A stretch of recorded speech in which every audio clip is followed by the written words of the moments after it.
Hello. Hello. It feels like a lot of the talk around this fight is your health and how you're feeling and your body and everything like that. Does this kind of trip you out that you're coming in and everyone's question is basically like, are you okay? Yeah, that's the first thing they ask, and then afterwards they ask, when are you moving up to 205? So it's interesting. I know you've said that you did some research into why you were feeling quite so bad and stuff like that. I don't know if you've actually gone public with this or if you even want to. What was the reason your body was sort of failing you in that last fight? Just on all levels, my blood work, everything was in the trash. Everything was bad. But mostly standing out, like severe anemia, very, very low red blood cell count. Just work my body to shit, basically. When you get that news, is it like, oh, okay, now I know we can fix it? Or is there a moment where you're going, shit, can I get better? What is the reaction when you get that news? Yeah, so mostly, at least I knew what was wrong with me at that point. I was very happy with that. Like I had something to work from. But it took a long time to find my body back, to get everything started, to get the right treatment and find everything out. That wasn't easy.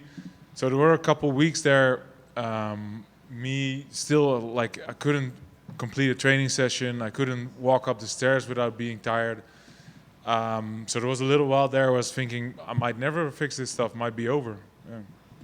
To get here now and be here on Fight Week and feel how you're feeling now, do you look back at that last fight and be like, man, what was I even doing? Like, I shouldn't have been there, and now you feel so much better? No, but with the opportunity there, most likely I'd make the same dumb decision to fight again, because it was just, yeah, it was too cool, I was on such a roll.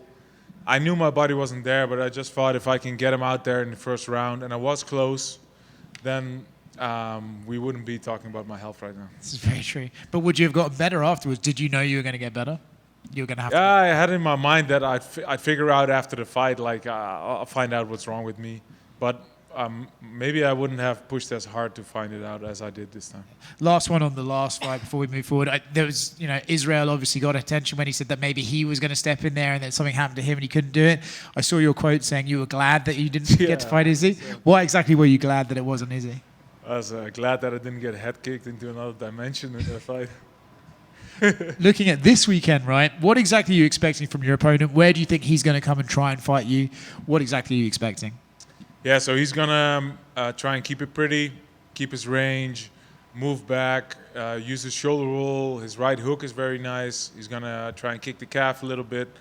And he's going to try and slow the pace down, keep it all orderly and under control. And I'm going to try and get in his face and bring some chaos. Are we looking forward to the RDR knees that Sean Strickland has stolen from you? Yeah, come on, Sean. Give me some props afterwards. Right. Speaking of Caio Borralho, I guess he obviously comes from a grappling background, but in MMA he seems pretty well-rounded, good takedown defense, had a lot of success against Jared on the feet. So I guess when you watch his game, I guess, does anything stand out, or is he really just that well-rounded in MMA? No, very well-rounded, and for instance, his takedowns are pretty good too. When he shoots a double, it's pretty nice. What he just does best is he's very measured. Are you a guy that likes to break down footage on your opponent? Because he seems very analytical as well. And I guess when you break down his last fight, can you take anything away from that? Because he also said he wasn't even remotely 100% in that fight. Nah, I like to study film a lot. That fight kind of just showed that he was just a little bit less quick than Imavov was. Just every exchange, Imavov was just a little quicker, and that's what gave Imavov the win. But I think I'm like a night and day difference from Imavov in all regards. Like, my style is not in any way like his, so doesn't show me too much for this fight. What do you make of this kind of the division as a whole right now? Because all these questions are about your last fight and you wanted a little more time off, but like Brendan Allen hasn't fought since that fight. Strickland just won. Hamzat hasn't fought. Imavov hasn't fought. Izzy has a fight coming up. Dricus still doesn't have a fight booked. So I guess what do you make of this division as a whole right now? It seems like there's a lot of opportunities right there. Hi, Artie, over here. Hey, what's up? Yeah, go ahead. All right. Hi, over here. Yesterday you said it's your dream to move up to light heavyweight. Based off how this fight goes, is there, how this fight goes, could that kind of be the factor if you do move up? I don't know. I've been talking about it too much for the last couple days, and you guys make me hungry. And then also, there's a lot of talk with your teammate Shavkat, and he's now out of the rankings. Do you think there's a chance we don't see him again in the UFC, or do you think he'll be back? No, I think he'll be back, right? He just got hurt again and again, what I understand, but I don't know much about it. Reinier over here. I have a question. You seem to talk a lot about going to 205. I'm just wondering what... Are you heavier than Jiri Prohaska? Yes. No. That's not a question for now. I was wondering, what's the first thing you're going to eat after the weight cut? This time I will be very disciplined and eat only the stuff the PI puts in front of my nose and nothing else. One more question. And how do you feel that your coach sits across from you and eats big-ass steaks? I love that he does that, and I hope he enjoys his life. Reinier, how have you enjoyed being a YouTuber? Because you've been very active and putting out a lot of content ahead of this fight. Crazy, yeah? Who would have imagined? Yeah, it's nice. It's cool. We do it very low production, so it's fun, yeah. Your friend Costello Van Steenis said you're a bit of a bully. What is your response to that? Yeah, Costello's my guy, man. He needs some... I'm very happy that you mentioned his name. This guy is so dangerous, one of the best fighters on the planet.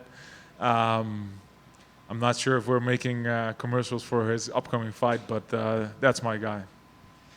On that note, what was it like? Obviously, also RoboCop on this card also, so a lot of Kill Cliff energy, Michael Johnson too. Just what was it like having that vibe in the gym for this camp? Yeah, very cool. Everybody working towards the same date was a true blessing, 100%. And then final one, I noticed watching your YouTube, a lot of singing.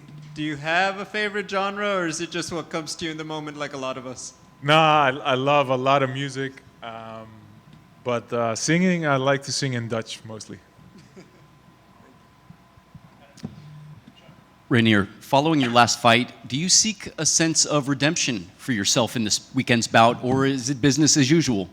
No, 100% redemption. I want to prove that I found my body back. I want to prove that I'm still the guy I was before what happened, and yeah. And a follow-up question, what was your most important change coming into this fight? Feeling good again, focusing on recovery, figuring out what was wrong with my body. That's going to be the biggest difference, yeah. Thank you.